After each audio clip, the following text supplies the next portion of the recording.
It's Thursday, September the 9th, and you're tuned in to the TNIAB podcast. I'm Vince. I'm Anthony. And this is the Geek Chic Culture Show where we talk about all the cool things in the whole wide world. It's a big episode this week. We're talking about PlayStation's Better Late Than Never E3 showcase. Video game. We are going to talk about that catch-up with Evangelion. We're talking about part 2. We got questions, we got weeks, and all the shenanigans in between. Yeah. So strap yourselves in because we've got a lot to talk about. Let's not waste time. Let's talk about our little segment on Evangelion. If you weren't here last week or you're still catching up, or it's your first time here, in order for us to watch the 4th Eva movie, we've decided to go through them all over again. So last week we did 1. This week we're doing 2. Next week we're doing 3. So let's talk about 2.22 You Cannot Advance. Anthony, what are your thoughts on this? Like, quickly, what do you think? Bro, I remembered nothing from watching this movie. Yeah, neither did I. And also, ironically, for a movie that says you cannot advance, yeah, they advance character development a lot. Yeah? Like, a lot in this movie. Hold on. The not is in brackets, suggesting that that's not part of the actual statement. Maybe. Okay. We're going to try and dissect English now. Okay. But yeah, the Eva 2 movie is I might have just watched this for the first time. I remembered almost nothing except for werewolf mode. Okay. From Mari. Beast. And it continues down the path of Shinji's not wrong, but also like Gendo's also not wrong. He's just an asshole. Yeah. It continues down the path of they expect all these things from Shinji.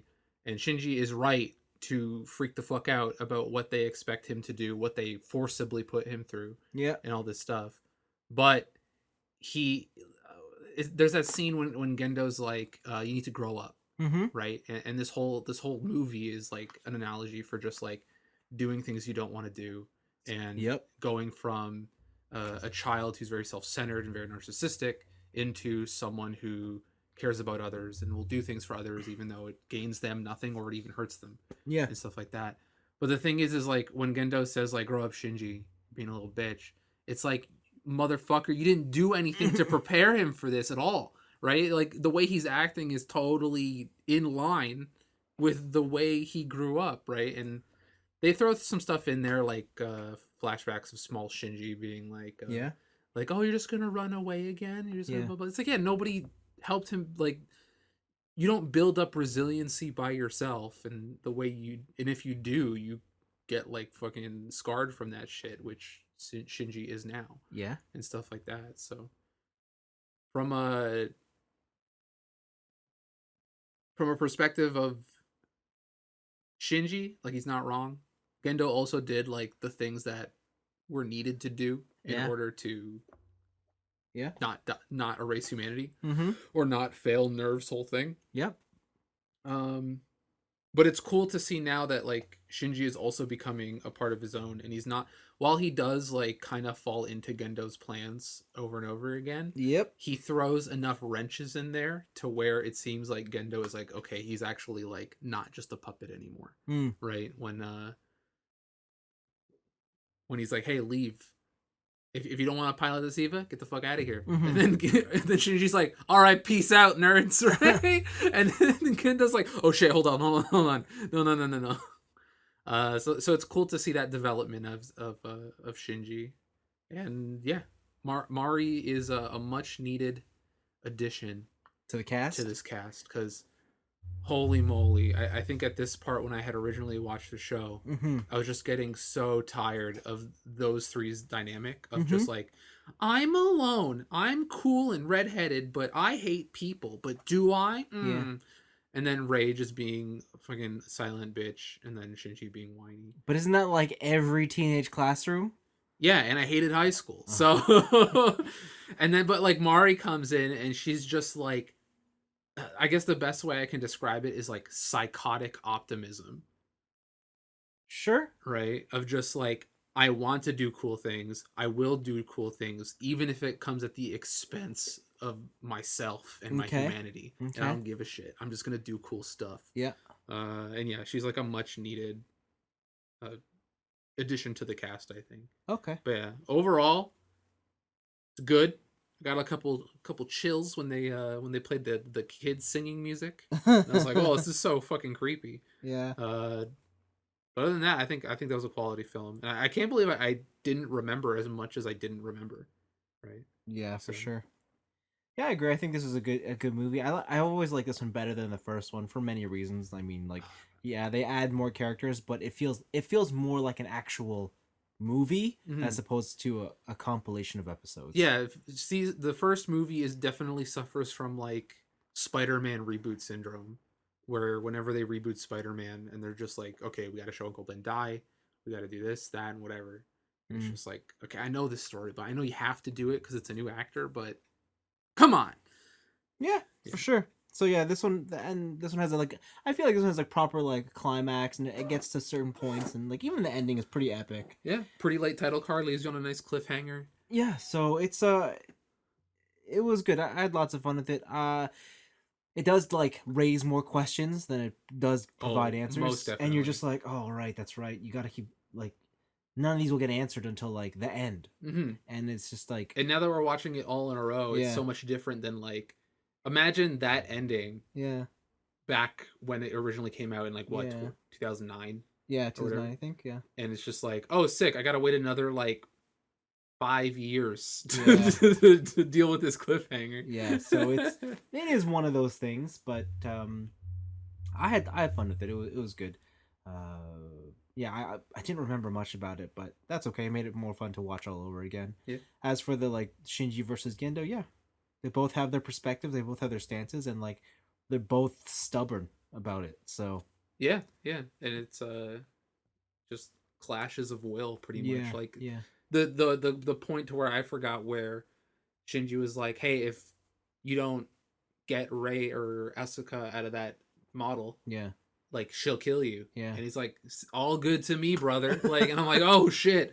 Right? Like. Yeah, sacrifice. They signed up for this. They knew what was up. Yeah, exactly. So and like the strong will on one end versus the strong will of the other. Yeah, stuff like that. There you go. But yeah, I don't have further thoughts beyond that. Like it was good. I really did like it. Yeah. Yeah, it's definitely it is just like it is the setup movie. Yeah. Right. In the same way that Too Fast, Too Furious set up Tokyo Drift. No. Except it didn't. No, it's definitely a setup movie, and it's definitely cool from like a story building perspective. But if you came into any of these movies expecting answers every movie, you get fucked. Yeah, all I remember like going into the third movie was like the third movie was one that like blew my mind, but also not necessarily in a good way. It was just more like I don't even know what happened. Like I remember leaving that movie terribly confused. I just remember a lot of cool shit happening. Yeah, I remember cool shit, but like more than anything, like I was so confused by the end of it. I remember. Yeah, makes sense. So I look forward to watching that next week. Wicked. So what else we got on the docket? How about we make a quick pit stop with a question to chew on? I love this pit stop because Paul Chu has written in, and he has more of a social dynamics question. Okay. Let's say you're dating someone new. Ooh. What are the first 3 things that you want them to know about you? And what are the first 3 things / activities that you want to do with them? What are the first 3 activities you want to do with them? I'll tell you number 1. Can you now? Well, please answer his question. Please. I want to hold hands and walk down the beach. Oh, duh. Wow. So So first 3 things you want to tell them about you. I think you.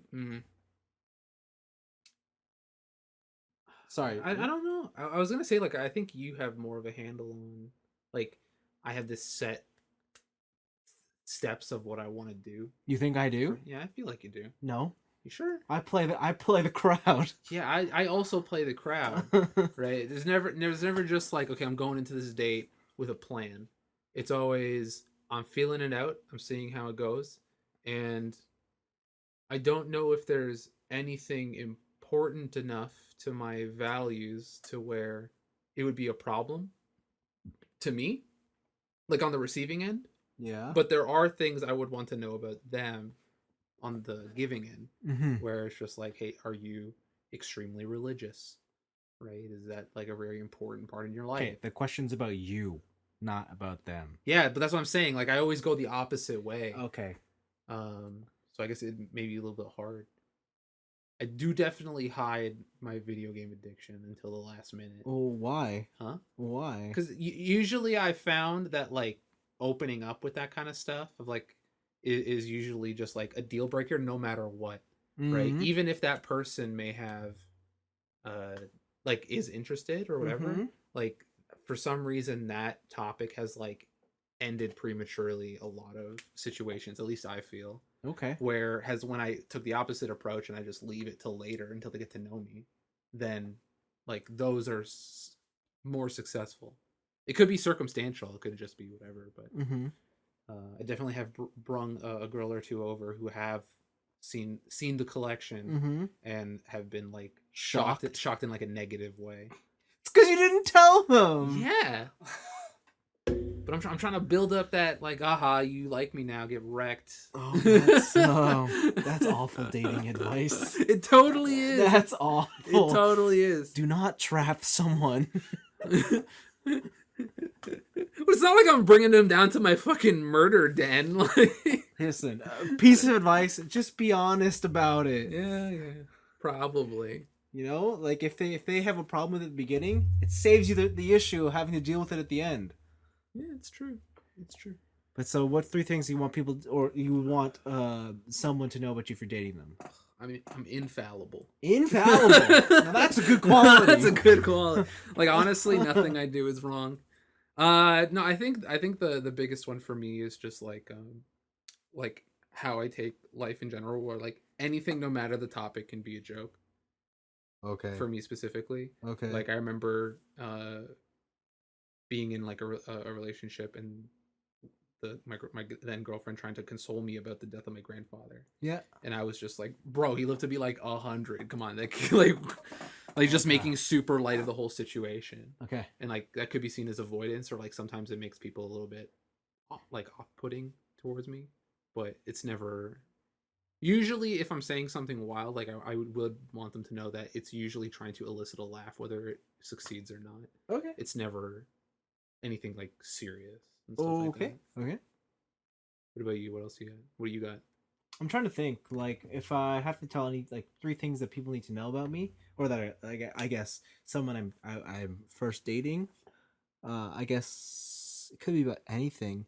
I don't know if it'd be about anything more on the. I think anything I would list would probably be all more personality based than it is qualitative based. Okay. Like I would be like I don't think like telling someone my education or like my current job is as important as them getting to know my personality traits. That's the thing too. Like, would you be interested in a person who would want to know those qualitative traits first before they get to know you personally? Yeah, see, like right? I don't think so. Yeah, like, same. Like I don't think that like yeah. And like we both know people who do that. Yeah, for sure. Where they come up and they're like, all right, check out this transaction. Yeah. This is what I have on the table. And what do you have to offer? Yeah, like I just don't really approach stuff like that. Exactly. So like I would, and like, but that also leads more into like I don't know if I would tell someone immediately like, oh, I'm big into racism.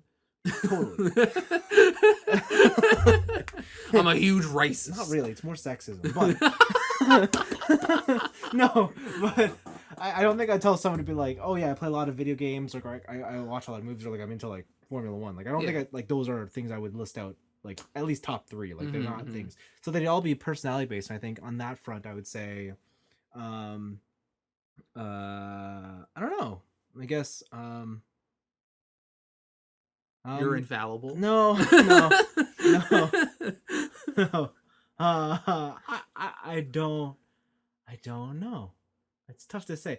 It'd probably be somewhere between like I have a very sarcastic and dry sense of humor. And I am I don't want to say like adventurous, but I'm like I'd rather say something like I'm down to do anything. Yeah. Like I'm pretty open minded in that front. And I don't know. I think the other maybe I'm thinking of the other two for so the one where it's like everything I think can be a joke. Yeah. I guess the other would be like how you said you're kind of up for anything. Yeah. I'm always up for nothing. Oh, right. Like, but it kind of goes both ways. Where like if someone wants to do something, like I'll do it kind of no matter. Yeah, but you'll do it just as like, okay, let's do it. I'll be like, yeah, let's do it. I guess. Oh, okay. Right? Like I'm not against it. But, yeah. But like if someone wanted to just do like absolutely nothing, yeah, I'm like, that's fine with me. Let's just walk around or something. I don't know. Okay. Just like take the experience. Like I'm very malleable. Okay. I guess in that sense. And like I agree, like I understand it. Like because I would consider myself as a very adaptable person. Mm-hmm. But I definitely am. I would say I'm probably more onto the side of like I would definitely take the initiative to go do something as opposed to like have someone tell me. You would propose the idea rather than wait for the idea to come to you. I guess so. Yeah. You're a go-getter. Maybe. I don't know if I don't know if I'm a go-getter. I'm just always down to have fun. That might be sexual harassment. You can't just go-getter. That's fucked up, true, dude. That's true. I guess I'm always down to have fun. Like that's priority number one. Oh baby, I'm down to have fun. You know only fun. You know? Only fun. Okay. First 3 places you want to or activities you want to do with them. I guess that's like. That no, I sorry. I had one more for the personality thing too, where I think it's so it was everything's a joke, down for nothing. Down for fuck. What was the one you said something before the down for everything and it made me think of something. You were thinking of down for fun, down to have sex. No. Always. DTF. Oh, I guess like with my down for nothing attitude, like the one I've got a lot and it's hard to like explain to people is like this is definitely for like later on in a like any sort of relationship. Okay. Like me not getting mad, like yelling or like being in an argument or whatever isn't a sign of like I don't give a shit. Like that kind of stuff. Where it's just like I'm never one to yell. And I'm also never one to like have a topic be off limits. Yeah. So like sometimes I'll just like I'll dive into something that maybe would be inappropriate for the amount of time that people have known each other. Yes. Right. And it's not that I'm like trying to get something out of you. It's just like I'm genuinely interested. Are you? Yeah. Yeah. If I'm going out with that person, like I'm genuinely interested in who they are and what they go through. But you never get like a little heated? I've never been heated. Because I know that because you told me this multiple times, but I know there's many times I've seen you heated in discussions between like you and me, you and Blavin, when we're playing games. So like, and I know that's because you're very interested in that kind of stuff. So that's why I want to ask you again: is it because you're really not interested, or because like that kind of stuff is more? It's more fun. I guess. Yeah, because you're way more interested, because you're more engaged. I don't know. Like when me and you like get into it, I know it's because you passionately care about what we're talking about. Yeah. And you care about my opinion. Are you telling me I've never cared about anybody I've dated? No, I'm not saying that's that. Fucked up. I just want to know if it's on the same level. If you're telling me you've never had that with anyone else. I like so even me passionate, like I wouldn't count that as like yelling. For sure. Right? But like, are you saying like that kind of conversation is so rare? Wow. So rare. Wow. Right. I think usually it comes up during breakup conversations. Oh boy. Yeah. So you're right. saying... just like oh like. Oh no. Yeah, it definitely causes issues because like when people come up with like because now they're like now you care. Oh, now you care. It's like it's too late now, and it's like no, you fucking idiot. Oh my god. No, it's more like it's like yeah, like I try and be like as reasonable or rational as possible within a relationship because I think that's like I felt or feel like that's what's best. But I guess like sometimes a little passion, you know, sprinkle it in there is needed. But like I don't ever really bring it out too much. Okay. So okay, and it's not because I don't care. Okay, no, I'm not saying that. I just wanted to. It's fucked up. Man. I just feel like I needed to ask the question. Yeah, yeah. You know. Listen, Omni-Man is fucking evil, alright? Omni-Man is evil. That's exactly what I was thinking of, because I remember last week. I don't know what you're talking about. I'm like, this guy says he's always calm. What are you talking about? Omni-Man is evil. But activities? Oh, I kind of like the staple shit. The staple shit is fun for first three. Okay, and you have to give me some examples. I don't know. Like hikes. Okay. Coffee shops, long walks on the beach. Fuck the beach. I hate the beach. Oh god, you like the sand? I like the trails and the trees, like the forest. Okay. So yeah, just coffee date, nice cafe. Yeah.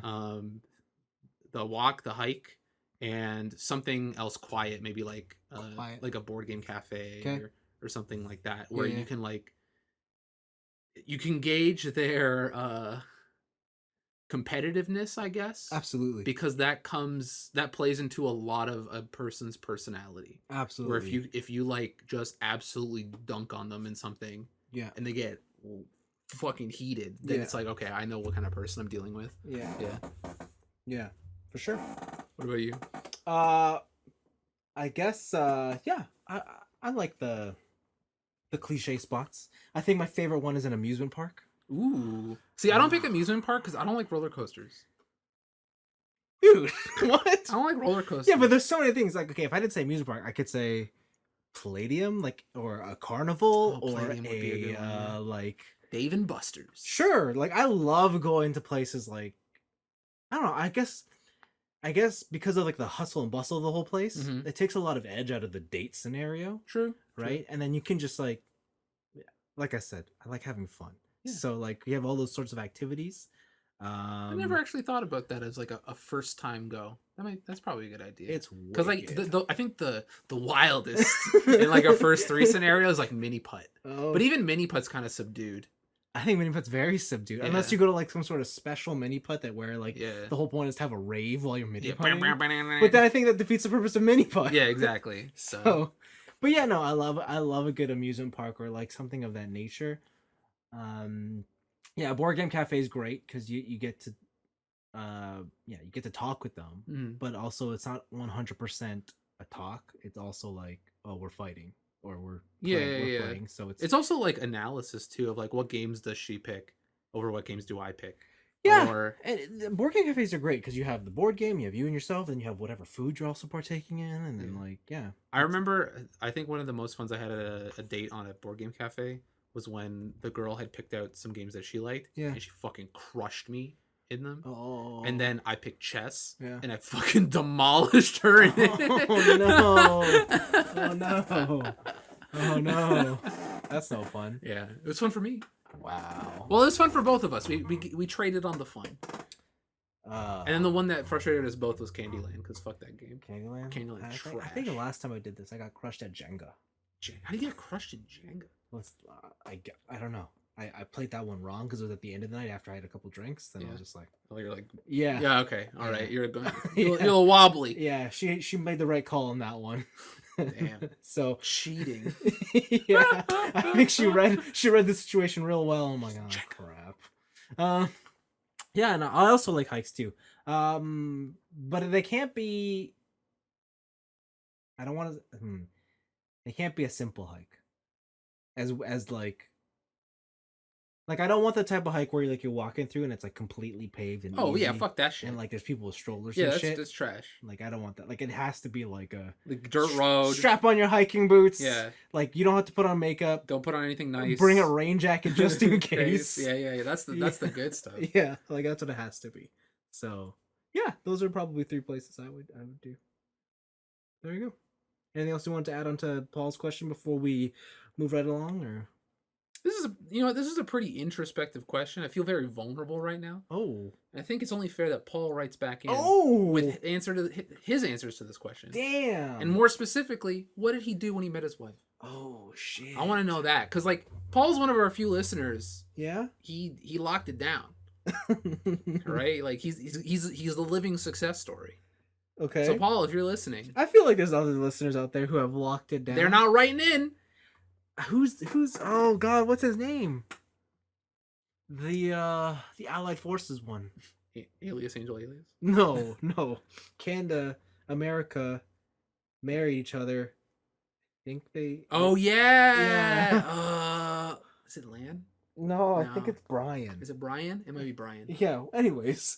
Yeah. Okay. Yeah. Either of them. I want married listeners to write in, because that's a good question, like a personality question. Yeah. And even if anybody's listening to us who wants to participate and wants to participate or wants to gain the knowledge, that Tai Lopez knowledge. Oh, what?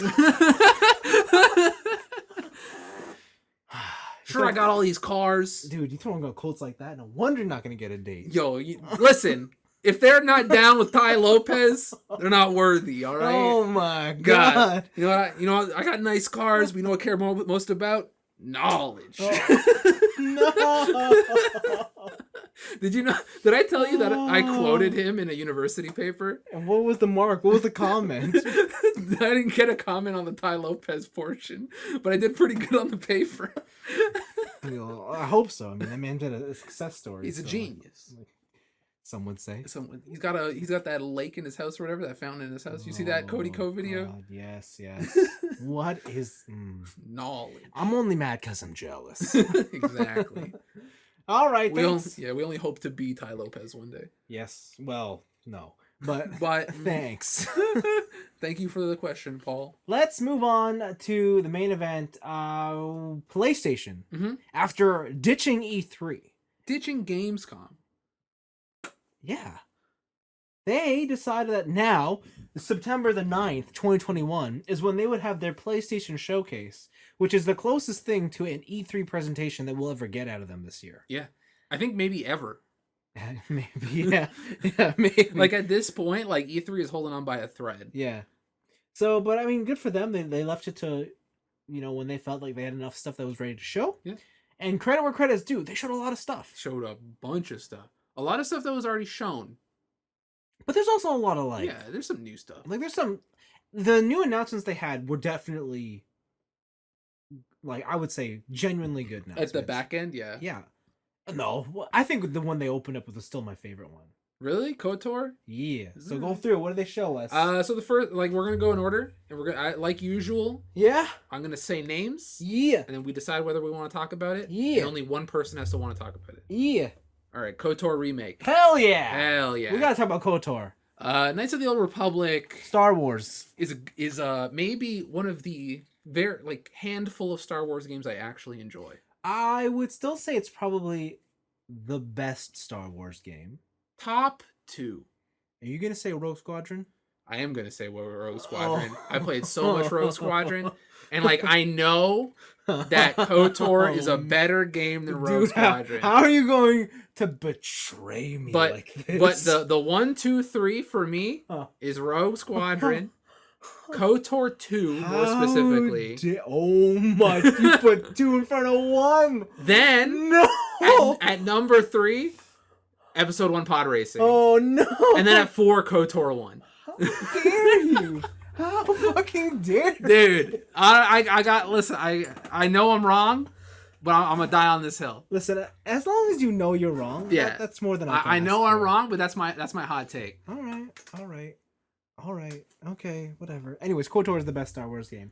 However, I will say, if you tried to play it within the last 10 years, you will not understand why I say that. It's fucking rough. It is very rough. It's I think I tried to play it maybe last year or 2 years ago, and it is definitely one of those old games where if you don't consistently play it, you come back after a break, you will be lost. Yeah. There is no checkpoint, waypoint bullshit to yeah. Oh, look, you were gone for a while. Here's where to go and whatever. There's no, you talk to this guy and the guy told you to go here. Did we put it in the quest log? No. So you got to go talk to that guy again, or get fucked. Yeah, it definitely suffers from the fact that modern games tend to.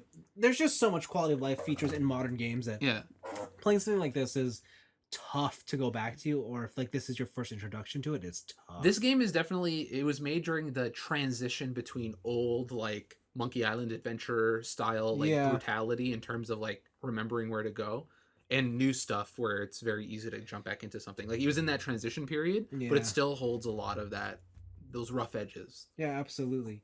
And that's just like the structure. Let's talk about like the way it looks, man. Beautiful. No, beautiful. I think the max resolution is like, what's it, 1024 by what's that old resolution? 480. Is that what it is? Because it's 240, 480, 720. No, it's 1024 by 768 because it's a square. Oh yeah, that's a square. Oh, square monitors. Yeah, about square monitors. Yeah. Well, not a square, but close enough. Yeah. Yeah. You think they'll have a CRT mode in this remake? No, come on. I hope not. I really hope not. I kind of hope they have the, like the Halo remake, how they have like the button you could switch between new and old. Yeah. Who would play an old? I'd play an old for a little bit. No, but I think they could do that in Halo because all it was a graphical update. Oh, true. Like they're saying KOTOR is more than that. It is a remake. Yeah. Not a remaster. And it's being made by, what is their name again? Aspyr. Games. And we eventually learned that they are the Mac port team. Yeah, they port all PC games to the Mac. Do you like PC games on the Mac? It's probably an Aspyr game. I'm so pumped for this. I haven't played it since like I was in high school, so yeah, I definitely want to go through this again. It's funny because I've owned this game on like every system I've had over the years. Yep. I even own it on my current system, and I boot it up every now and then just to be like, I should play this again. And then I'm like, especially. I'm like, no, that ain't gonna happen, buddy boy. No. I think my screen is so high res that the text gets so washed out I can't even like read it properly. Mm-hmm. So it's like not worth it. But yeah, KOTOR, wicked. I can't wait. It is a PS5 timed exclusive. Most likely timed console. It's usually how this stuff goes is that if it's a console exclusive, it will come out on PC. No, but the thing is, it's PS5 and PC day one. Yeah, and then it'll probably come out like a year later on Xbox. Which I would like to call this more than a delayed Xbox game rather than an exclusive. Yeah. So there you go. That's fair. After that, we got Project Eve. Oh. Or as we in the basement like to call it, Korean Nier. That's exactly what this is. Like, it's like someone said, damn, you know what made Nier successful? That combat, that robot, big titty combat. Chick. Hell yeah. Yeah, and man, they just put a really hot chick in this. Yeah, and then at the end they put another really hot chick into a skull suit. Yeah, but I guess they were just like, yeah, but that other one was wearing like a dress that you could see under. How about we just make it skin tight? Yeah. People love cat suits. Yeah, you can definitely tell that this game is made in Asia. Yeah, like because the girl they put on it, I'm like, you know what are those TikToks where it's the Korean fashion ones where it's just like really attractive people? Yeah, or the Chinese fashion ones where it's like candid. I'm walking down the street and then I saw you filming me. Ooh woo. Yeah, like that's exactly what this looks like. But it's like, oh no, you filmed me cutting this dude in half. Oh no. Yeah, it's because there's so many of them. Like they're holding bubble tea or something. Or yeah. That's exactly what this is. Only she's holding a sword. Yeah, or like the really staged ones where it's like a girl in a short skirt's going up an escalator. Yeah. And then the other girl like opens the umbrella behind her. And it's like, no. Like, yeah. These are so dumb. Yeah, that's definitely what this character model is based on. But I'm for it. I think she's pretty hot. So it's all right. It's all good. It's always nice to look at. But it does, like, the combat looks pretty it looks intricate. Good. Like it looks pretty good. But like a lot of these Korean and Chinese games, I'll wait till I see it, because it's while it's really cool to like see this new burgeoning area of development, especially in places outside of Japan and Asia. It's definitely hit or miss, like hardcore, absolutely, on a lot of stuff, because like a lot of those Chinese games look sick as fuck, but like almost none of them hit. So absolutely, yeah. Tiny Tina's Wonderland was next. What's this? Borderlands, but D&D. Oh yeah. And it looks cool. It looks like Borderlands. This is somewhat more of like a known quantity, and I really want to see some sort of like hands-on review of what it plays like before anything. But it does have a release. It does have a release date of March next year. Yeah. So that's that. Forspoken. Project Athia. Project Athia, Fast Girl Go Fast. Yeah. They showed that. You seem to be really enamored with this game. Yeah. I think it looks really cool. It looks super nice. It looks super cool. And if the free running aspect of just like hauling ass through deserts and like hopping over shit. Like it looks so cool. It does look super cool. That is slated for spring of next year. So it's still a ways away. Yeah, because I think in the beginning I thought this was the girl from that Unreal demo. Yeah, and I guess it wasn't. Yeah, but it wasn't. Unless the Unreal demo was this. No, it's not. Okay. They're different. Okay. And speaking of which, the girl from the Unreal demo, guess where she's showing up in next? What? Fortnite. God damn it. Everyone's in Fortnite. Yeah. Who's still playing this game? Millions of children. Yeah, I guess. Millions of children with their mom's credit card. Yeah. So yeah, that looks really cool. I definitely want to see more Forspoken. And all the magic stuff looks cool. Oh, so nice. It's one of those things where like if this came out on PC, I need a new GPU. Like I'm not gonna be able to run this on my current system. Yeah, for sure. After that we got Rainbow Six Extraction. Yeah. I don't care. Why not? Honestly, they kind of put I was talking about this with my friend the other day while we were playing Tarkov, but they kind of like ran Siege into the ground. Yeah. Like they saw the success of Fortnite and they're like, what if our operators are pizza men? Right? How wacky is that? Right? And it's like it's still the same tactical gameplay, but the powers they're giving a certain new champions and like the skins they're getting, it's very Fortnite. And what's wrong with that? Well, not everything has to be Fortnite. What's wrong with fun? Listen, tactical shooters are fun. Oh, yeah, exactly. Yeah, so just, keep the base. But don't you want to do it with like bunny ears on your head? Not really. It's not very tactical. Whatever. Says you. Do you have anything else to say about this? No. Okay, cool. Alan Wake remake. All right. October 5th. That's this year. Yeah. Did you like Alan Wake? I did. I also liked Alan Wake. Well, hold on. I liked it, but I found that the combat got so boring real fast. I will say one thing about Remedy. They don't make very good combat. All right? They are fantastic storytellers. Yeah. And they are fantastic scene setters. Yeah. But in terms of like anything beyond walking, it's not for me, boy. Like it got within the first hour, you see the whole combat loop and you're like, oh, it doesn't evolve. Yeah, and the idea is fun. Like the whole shining the light on the shadow and blowing them away. Yeah, and like the effect of them like disappearing into the night. The amount of times I just wasted a flare on one small enemy. Yeah. And then I realized how much of a mistake that was. Yep. Well. Yeah, I think that's the one thing about Alan Wake is that there's no depth to it. Like after the first combat scenario, that's combat. Yeah. But I like that game a lot. That was fun when it came out. And it's cool to see a remake. Hopefully this because weren't they working on like Alan Wake 2 at some point? I think so. And it's got like canned forever. Yeah, maybe.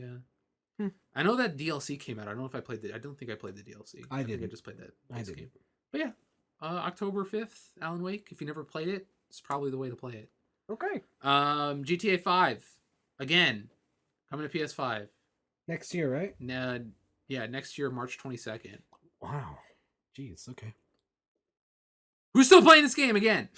Millions of children. With their mom's credit cards. Motherfucking kids with their mom's credit cards. I need a mom with a credit card. I need a mom with a credit card. Yeah, that's a video game. Ghostwire Tokyo.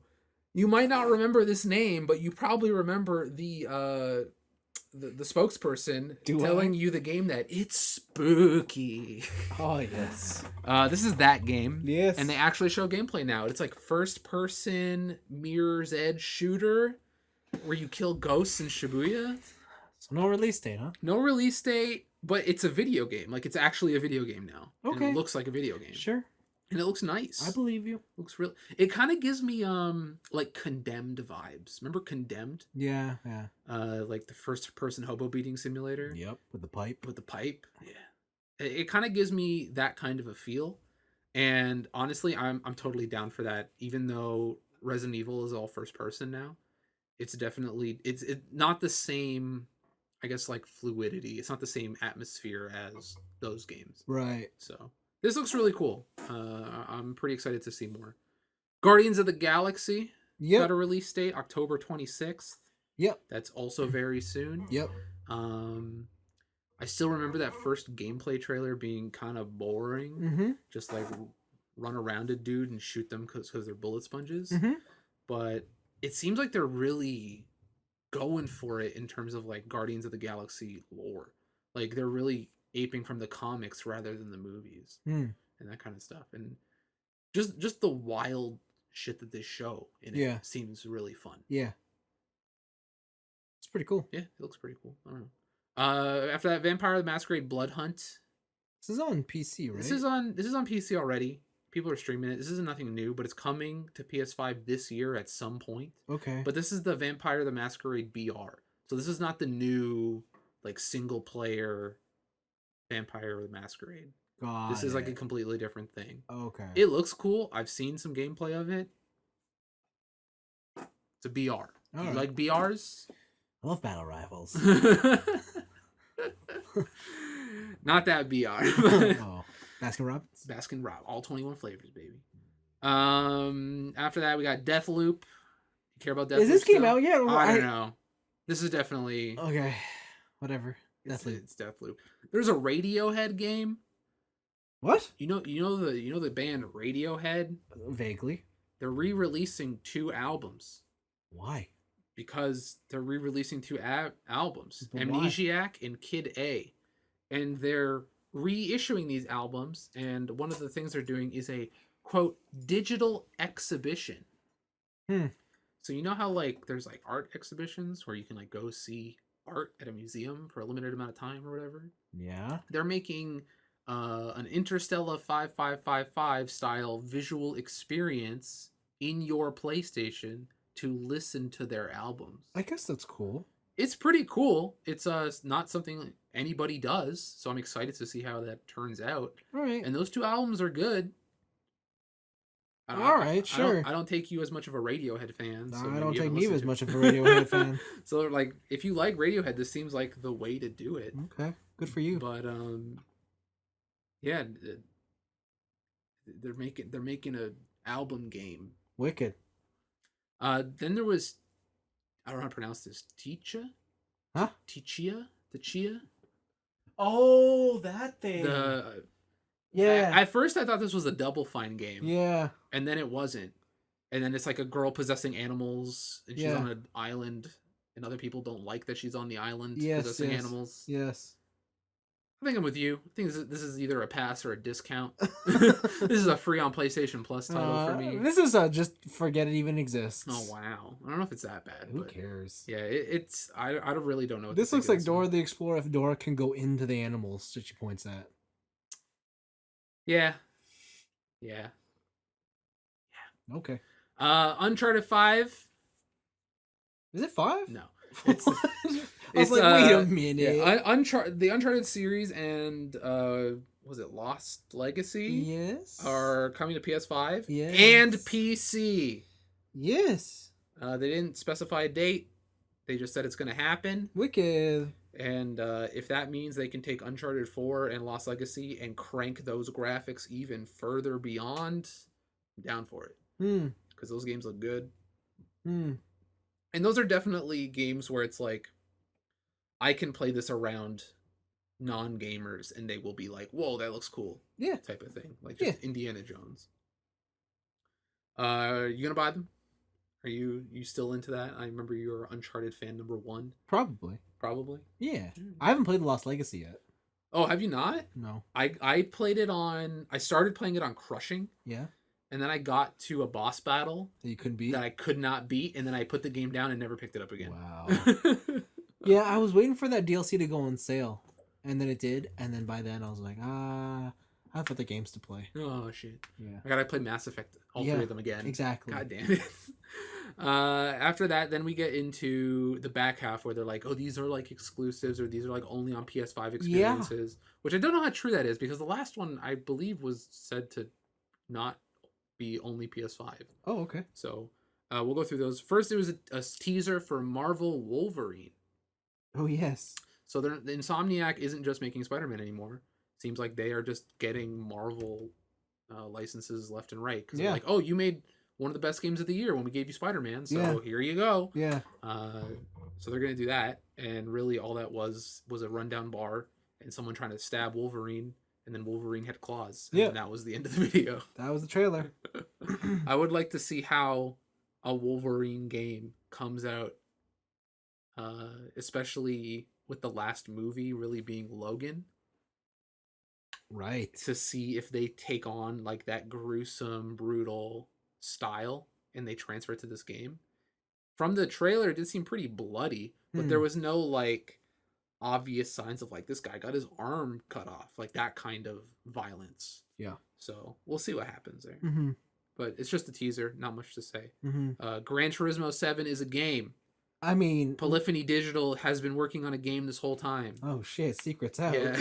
Oh no. They haven't just been like filming cars all day. Yeah. You're the car guy. Now that you have Assetto Corsa, is Gran Turismo enough?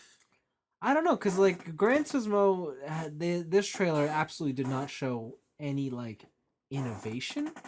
What are you talking about? No racing games show innovation. This just shows cars. No, but like they don't really tell me like what is it about this? Like why do I want to play Gran Turismo again? Like, is it the same? Because it looks like the same Gran Turismo we've seen for the past decade now. Like it doesn't look any different. It definitely looks like Gran Turismo. Like there's like they got that menu system where it's around the city. Yeah, you're like, oh shit. But get some license tests going. Yeah, like don't get me wrong, Gran Turismo is a great franchise, and there's a lot of things about it that I do like, but this trailer does. I don't know. There's nothing about it that really excited me or hyped me about it. They open up to let you know that Porsche will be in the game officially. Yeah, like screen 1, frame 1 is a Porsche logo. There's no more like rough. Yeah, that you're gonna drive around. It's a Porsche, so get excited for that. I think I'll be interested to see if they go down the same route as previous GTs, where it's just all been about car count and car count. Do you want to drive your 1994 Ford Taurus? Yeah, because like I do wonder like how important that will still be, because Gran Turismo in the last couple of years has really focused heavily on esports and the competitive nature, and actually racing like real race car classes. So I do wonder like what kind of what's a more real race car class than the 2000 Civic? All right, all Civics all day. No, thank you. I do not want to race the Miata Cup. No. The Miata Cup, let's go. No. So yeah, I'll be interested to see like what they've done to really, I guess focus on that kind of stuff, or like please the esports audience, because that at this point in time, those are the only people who are playing Gran Turismo, right? Like I don't think casual people are playing that. Right? I think the people who want like the huge car counts and like just to have a lot of fun racing now, they buy games like Forza Horizon. Yeah. It's like, or Need for Speed Heat. Yeah, like I think the people who are really down for that realism, like they're there because they want some sort of competitive, I don't know, ground or competitive arena. Yeah, there is, it is kind of in this weird scenario, and especially now that I have experienced your racing wheel. Yeah, where it's just like, yeah, there are more simmy things out than Gran Turismo, but I don't know if like this series would have lasted this long if it wasn't for the fact that people play it, right? Yeah, like there must be some sort of market for that slightly more sim racer than a Forza Horizon. Yeah, right. I don't know, it because Gran Turismo used to be the kind of game you would buy because you had a new console and you wanted to see what it could do. It was like a graphical showpiece. Yeah, but nowadays it like racing games don't do that. Like racing game, like in fact, like it's a given that the racing game's gonna look good. Yeah, but do racing games have a sick Civic? No. Exactly. The Miata Cup. No. Let's go. No. Yeah, I really want to see what Gran Turismo is gonna do to differentiate itself, if at all.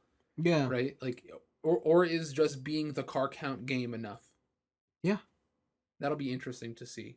Yeah, like I do, and there's a lot of things I want to see, because like in the background, Gran Turismo has also made partnerships with other component companies to help build on it. Like Gran Turismo is now the official partner of Gran Turismo is now. Well, it used to be Thrustmaster for the longest time. Yep.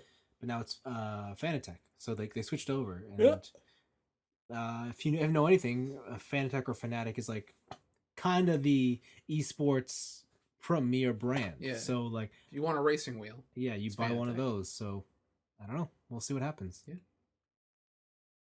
Well, can't wait for you to buy it day one. Sure. And we'll see how it plays on your wheel.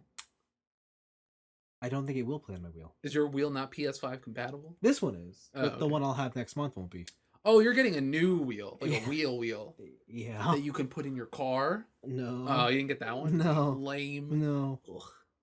Dude, just replace your whole steering column. Just do it. My car's brand new. Just replace the whole steering column and then put in a new racing wheel and I'm probably for your stock hatchback. No, because this thing's I'm gonna get rid of that car anyway.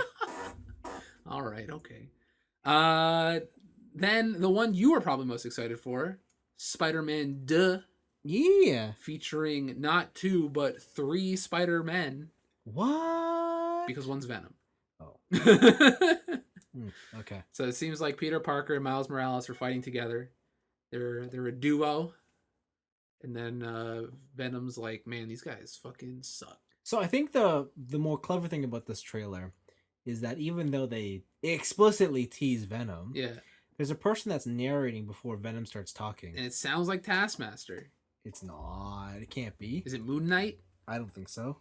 Because you have to think about like who are Spider-Man's greatest villains. Taskmaster's not one of Spider-Man's greatest villains. But the way they were talking, it was like people like they always make me bored and like that.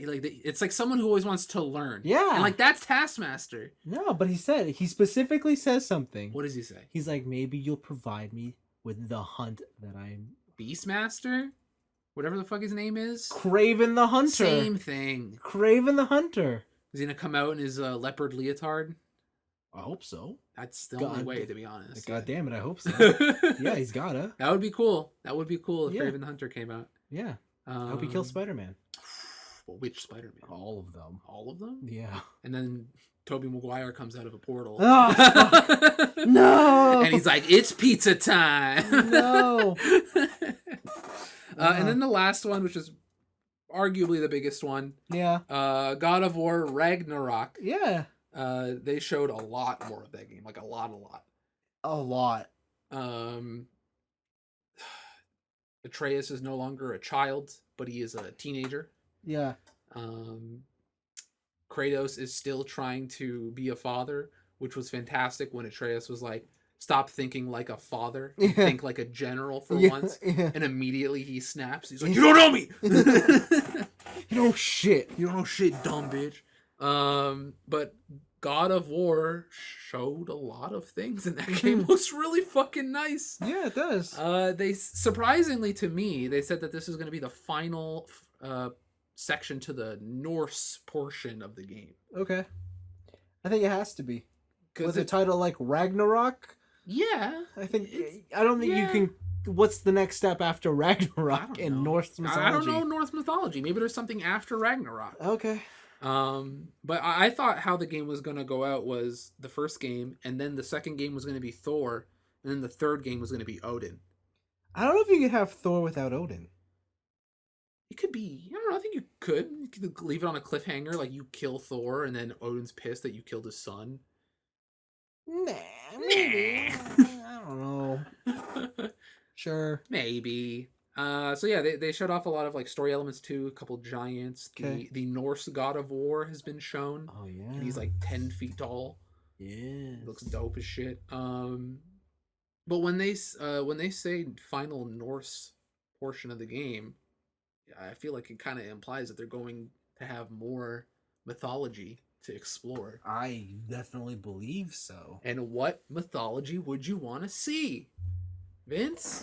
The Ming Dynasty. The Ming Dynasty. You just want to see China break apart multiple times because they don't know how to govern themselves. I didn't say it like that. I just implied it. No, I mean... Kratos versus Lu Bu would be pretty dope. Not gonna lie. I mean, after you do, like... Because where's Kratos from? Olympia? Yeah. And then you go to Norse. Like, what else is there in Europe? I mean, I know there's a lot of stuff, but, like... Specifically in that timeline or that time age. I don't know. Yeah, there's a lot of Anglo-Saxon mythology.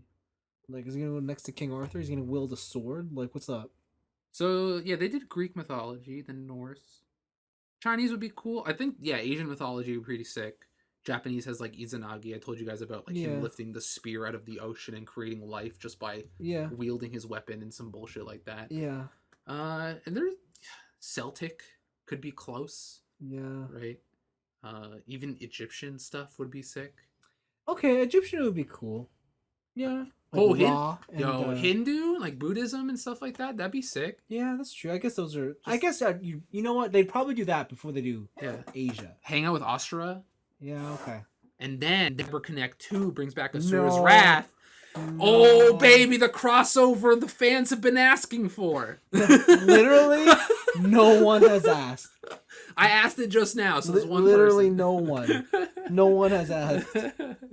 So yeah, I think there's a lot of different mythologies they can go to, but I am pretty excited to see like they've just like talked about Odin. They've never even teased Odin. Right? They just had his little crows watching you as like killable collectibles. So it'd be cool to see what's happening there, but I think this is what I'm most excited for, honestly. God of War. Yeah, God of War, because I didn't expect to like that first game as much as I did. Yeah. Because I played God of War 1, 2, and 3 and both the PSP games. Yeah. And I thought I was God of War out. Yeah. And then when they just kind of like flip the whole format and they're just like, hey, check this hot new thing out, right? Mm-hmm. It definitely was something that surpassed my idea of what God of War games could be. Okay. So this was probably the one I'm least excited for wow. of the PlayStation exclusives. Okay. Because I just think everything else they've shown has like between Tachia, yeah. Shut up. I heard you love that game. Kotor. Yeah. Korean Nier. Yeah, the 2 Marvel games. Yeah. And Gran Turismo. Like, yeah, this one just by default is the least one I'm excited for. Right. Like, I liked the first game, but I didn't it's one of those games like I understand why people love it. Yeah. It just didn't click with me as much. I was like super immersed. I listened to I tried to get every single audio thing. Yeah, I just remember hating the ending. Oh, because your son's a wiener? Like that whole portion? No, like it or the redemption. Like it doesn't go anywhere. Yeah, it's the EVA 2.22. Like yeah, and I was just like, I played this whole game for fucking nothing. It's about the journey, Vince. It's not about the destination. Listen, I love to use that quote, but in this instance, fuck that quote. Fuck that quote. But yeah, that's it for the PlayStation Showcase. So what do you think of it overall? It was good. Like, it was a strong showing. I honestly can't remember what or the last time like I felt like I saw this many games I was genuinely excited for. Yeah. That said, the things that I'm most excited for, they didn't really show anything of. True. So true. I don't. We're talking about this Porsche and Gran Turismo. Okay. You got me. Don't get me wrong. I love a Porsche. I love a good squash. Yeah, you Beetle. would love a Porsche. I do, man. Vehicle of the oppressors. Of the oppressors. Of the rich people with no taste. Yeah. But again, like, I think KOTOR is the one where I'm like super pumped. Yeah. But they showed nothing. Literally nothing. So what are you talking about? They had a glowy dude. Who, Revit? No. The one thing I saw that made me laugh was, do you remember when Disney bought Star Wars, they basically said all that expanded stuff is like non-canon. Yeah, it's garbage. So, but they put a band, like they rebranded it. Like those things are all called Legends. Oh. So someone put the title screen and they put the Legends banner above it. I'm like, oh, that's hilarious. You know what? Like, yeah, I knew that was too good to be true. Yeah. When they came out and they're like all this yaddle bullshit. Yeah. Not canon. I was like, fuck yeah, hell yeah, reset the Star Wars universe. Yeah. Shit's garbage anyways. Yeah. And then they came back, they're like, oh wait though, but that's a revenue stream. Oh shit, my bad. It's a part of the it's a multiverse. Sorry, business. Yeah, so we forgot about business. Yeah. But yeah, no, it was good. Yeah. I thought it was good too. Yeah, I thought I kind of mirror you. There's a lot of good games, a lot of stuff that I didn't think would ever happen, like the fucking Alan Wake remake. But it is. You know what I'm starting to miss? You know, at the end of the conference, they had that little like back and forth. Yeah. With some of the PlayStation heads and like the development teams of God of War and stuff. I missed that stuff. What about it? Like, because there was a time, I want to say maybe like 6 years ago now, where companies, they stopped really, I guess, celebritizing developers. Okay. And they were just like, at our showcases, it's just content. Trailer, over. And I'm starting to miss that middle portion of just like getting like a little bit on the inside baseball of development, getting like higher up thoughts on certain things, right? Because like that's kind of one of the things, or the only things I subscribe to Giant Bomb still for. Yeah. Is the yearly talk with Jeff and the dude from Xbox. Yeah. What's his name? Phil Spencer. Phil Spencer. And like that inside baseball shit I fucking love. Yeah. And I kind of miss that stuff. Yeah, I mean, like, I understand what you're saying. In the context of these conferences, they don't really have them anymore. I'm okay with it just because it makes the conferences digestible. Like, these things are only like an hour long now. Back then, they used to be like 2.5. Yeah, we went to a theater to go watch one before. It was fucking Sean Layden in that outdoor cabin. Remember that shit? And they announced Last of Us 2. So long. But those kind of things still exist. They've always existed. Yeah. They're in different formats now. Yeah. I wish they got more mainstream promotion. Yeah, the thing is, like, if you want them, it's just now you kind of have to look for them. Yeah. Like, Nintendo Treehouse, right? Like, that's a perfect example of that still being there. Not even that, but like IGN does it all the time with every game. Yeah, but IGN, like, IGN. Okay, I'm gonna come out. Oh no! Listen, IGN, like the faces of IGN, suck. Yeah, but it's not about that. So boring. It's not about that. You just want to know. It's still partially about that. Like the person who's leading the interview and leading I would say this PlayStation conference, the person leading the interview was better than anybody working at IGN. No, I don't know what to tell you, buddy boy. Don't be stupid. No. And that's not even, but they're not the focus, right? Like if you just want the information from the developers, they're there. Bring back Jessica Chobot. What? Get her to lick a portable system. Oh, bring it back. Oh god. No. Actually, it's not all bad. IGN has one editor who's amazing. Who? But he only does one thing. He only reviews racing games. I wouldn't know him then. Yeah, his name is... I forget what his name is. It's not Brian Eckberg. He didn't come back from the grave. I think it's Luke Riley. I don't know. Anyways, you know it's him because I think he's Australian. Okay. And every time you see an IGN review of a racing game and it's him, you know it's you'd be quality. like, oh man, this man actually cares. Yeah. Yeah. I think, you know what, that maybe like that in general, because like when I was a kid, there was always like when GameSpot was huge. Yeah. Like they were number one, not IGN. Yeah. And like they always had like, this is the sports editor. Yeah. This is the racing editor. Yeah. This is the FPS editor, right? And like that specialization was like so cool to have. Maybe that's what I miss. Maybe in general, I don't know. I think that's why I always preferred like 1UP or things to them, or EGM, because I always had the guy who was reviewed like as the like if I played this, I played this, but the other guy he would review would always be the one who doesn't play it. Yeah.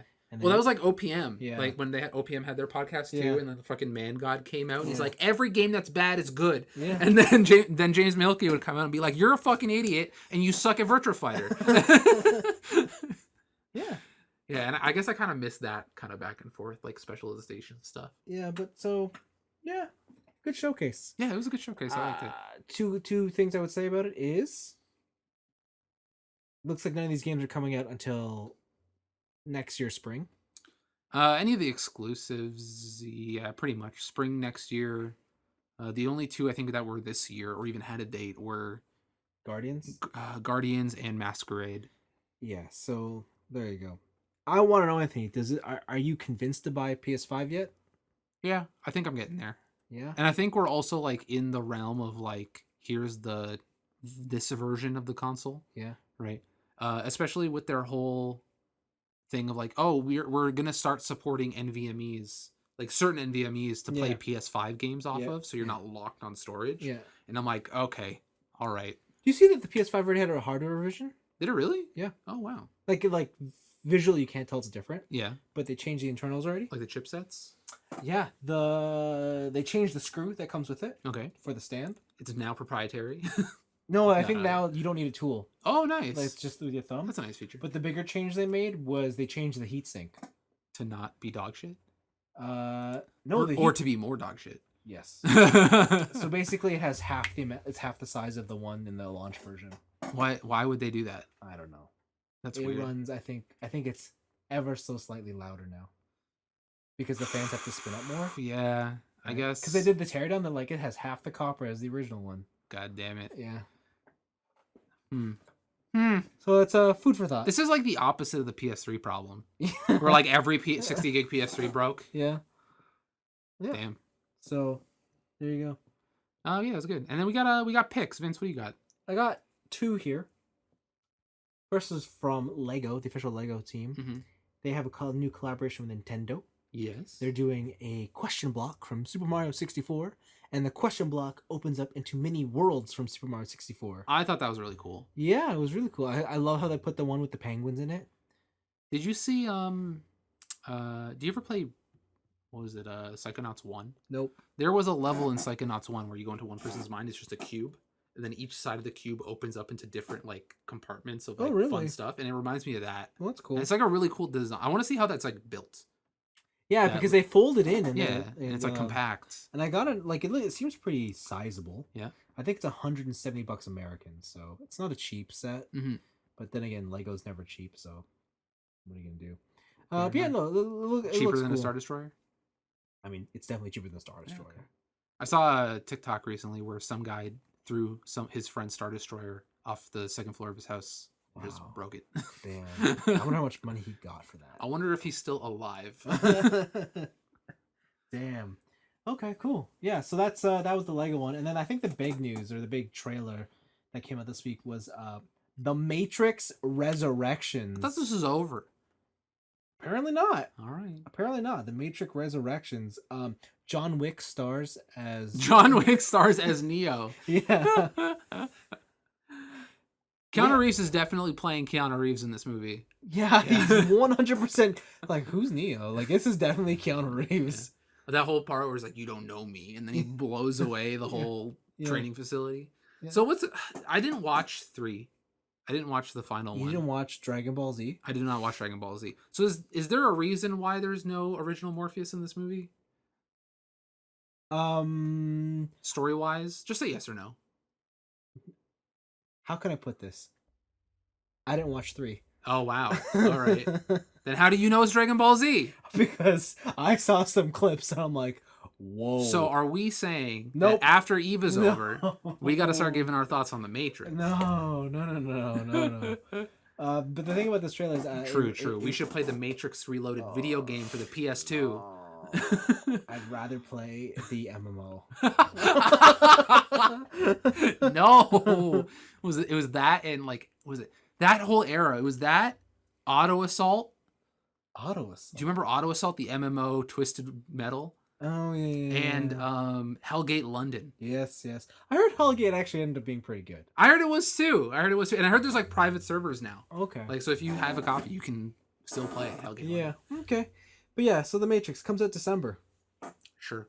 There's so many movies coming out in December. I feel like this is the bottom of the list for us. What's the other movies? Spider-Man. Okay. There's some other stuff that I don't know. Some other stuff. So many movies. You're the movie guy, all right? Unless it's Quentin Tarantino, I don't give a shit. So many movies.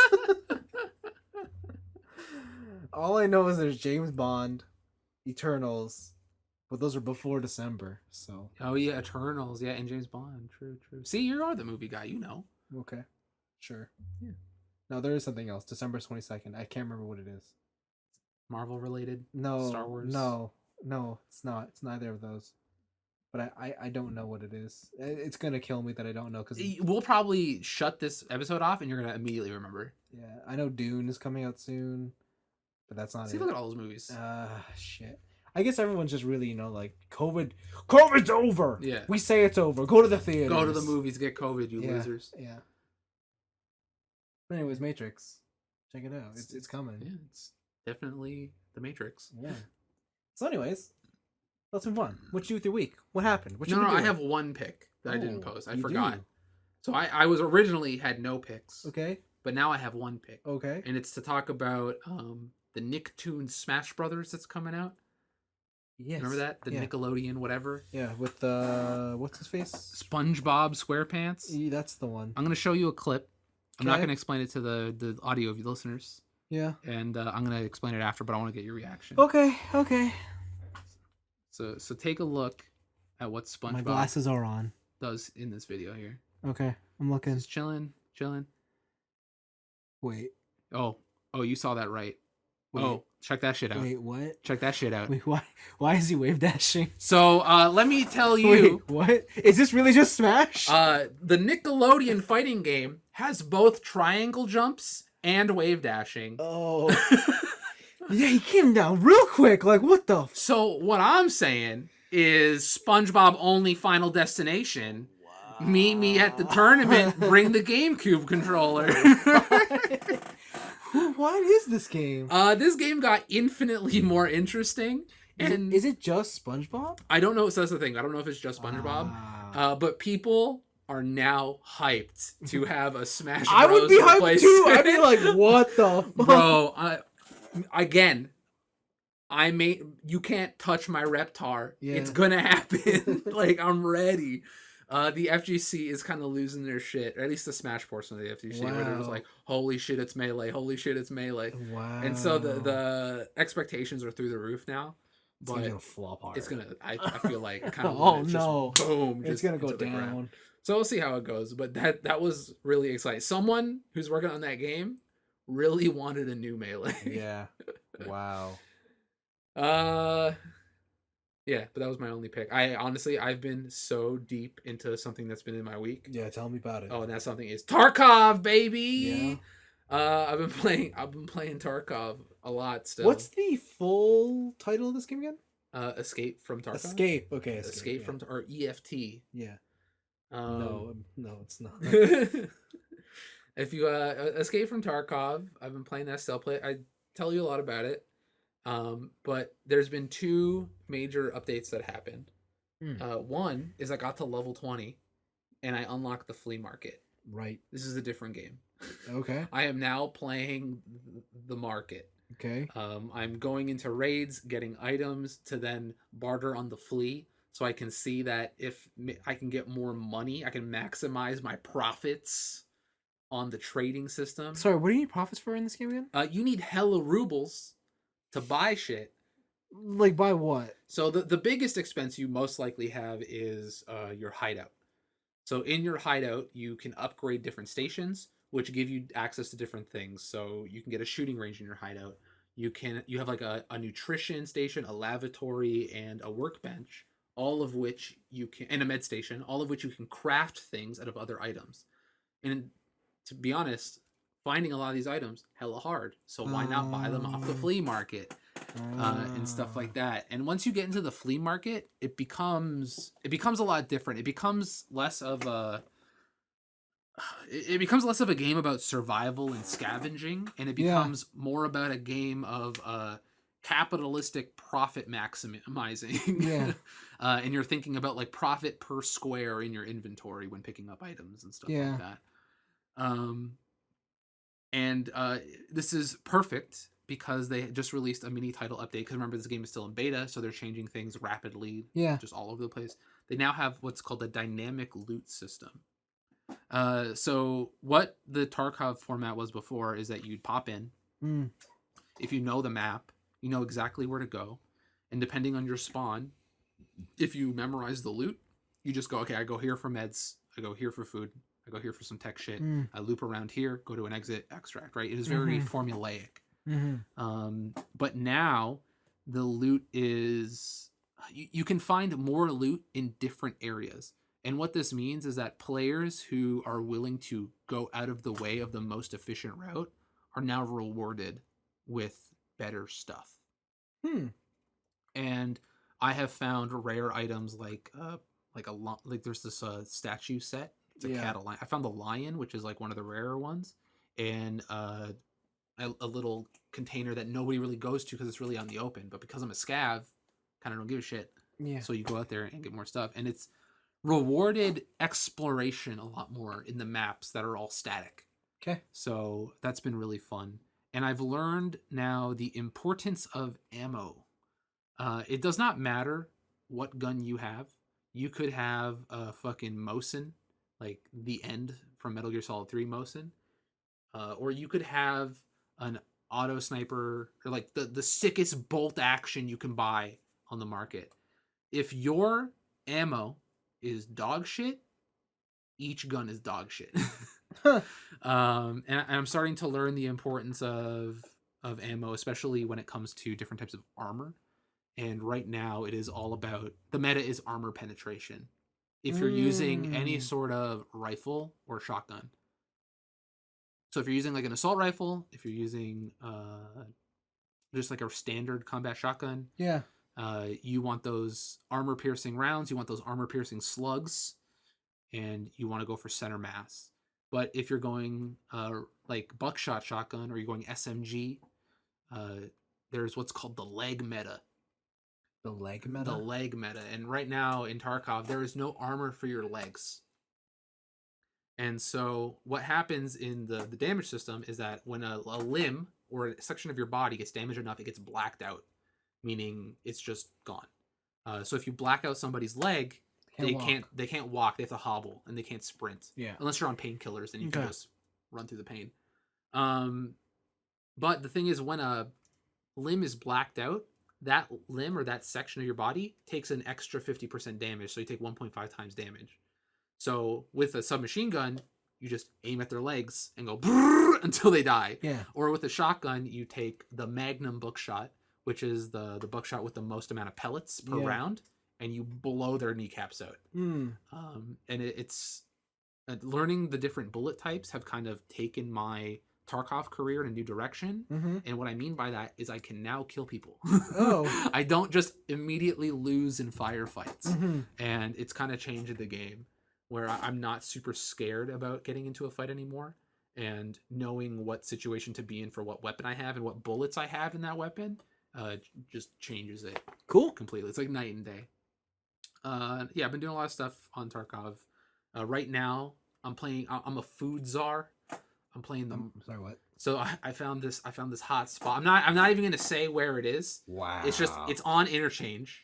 Wow. If any Tarkov heads out there, there's a place in Interchange. Nobody ever goes there. Yeah. And you load up as a scav. The shelves are full of food, my friend.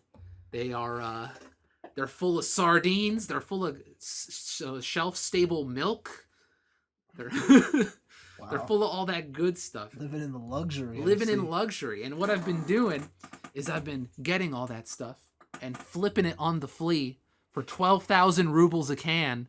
Is that a good amount? It's like triple what you would get from the AI sellers. Oh. And people buy them immediately. Oh, why? Because they need them for like quests, or it's a very efficient food source. So like, when you eat in the game, there's a lot of food that's like, okay, you get a shit ton of energy, but it's like dry food, like crackers or whatever. So it takes down your hydration. Okay. But there are certain ones like fish in a can or squash in a can that don't take down your hydration or even increase your hydration while increasing your energy. Yeah. And it's super useful. The most expensive one, the one I'm really farming right now, is Tar Cola. It definitely looks like a Coca-Cola, but it's not Coca-Cola. It's just like goopy? They just call it Tar Cola, but the can is basically a Coke can. Oh.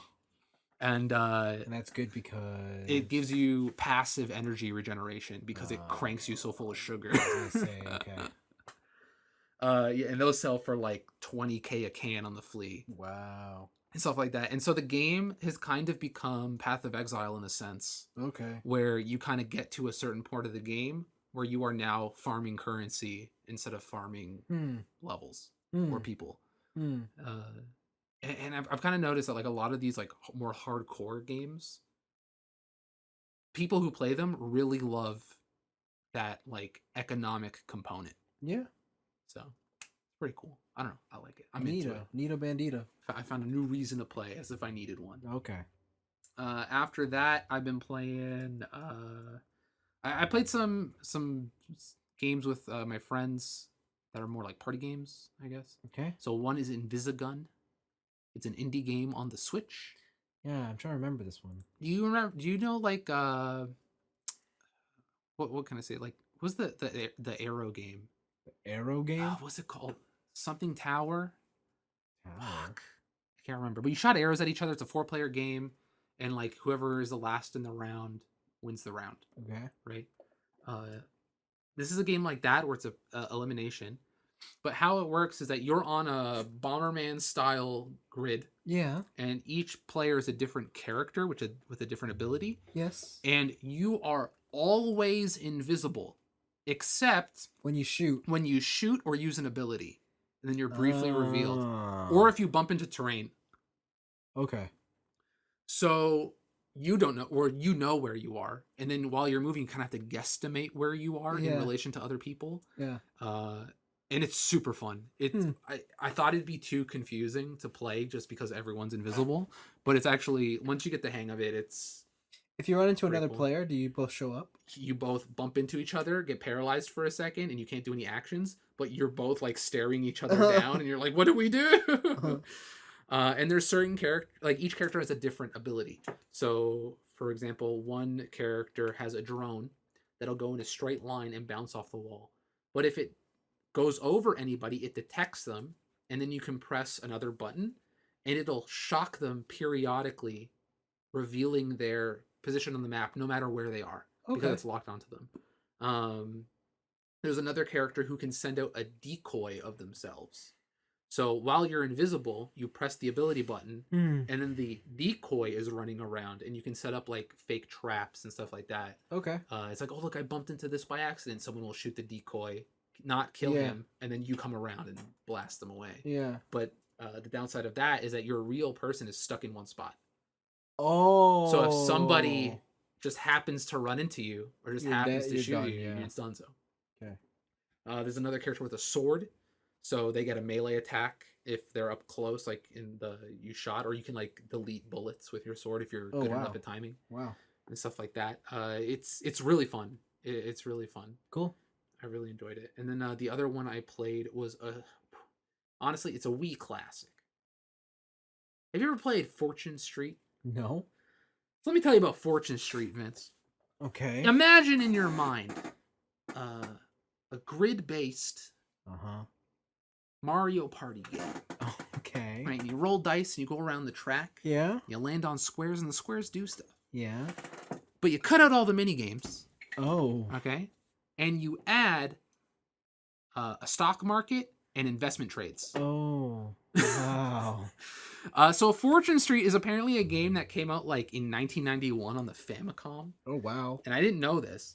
And I think the only English release of this game is the Wii. Wow.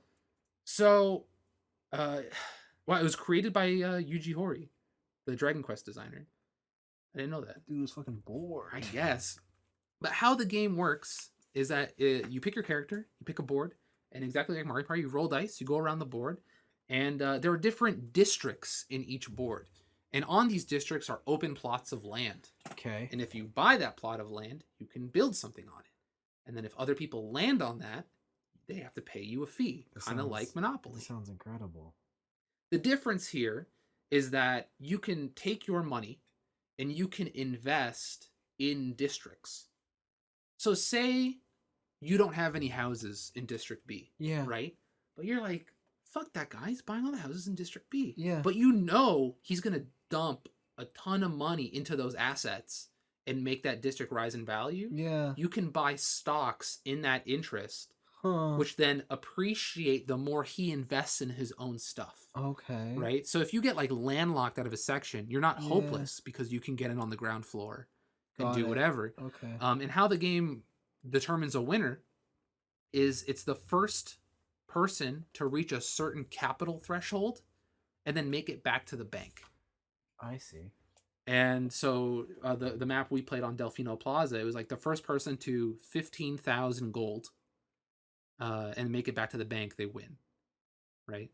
And it's it's surprisingly fun.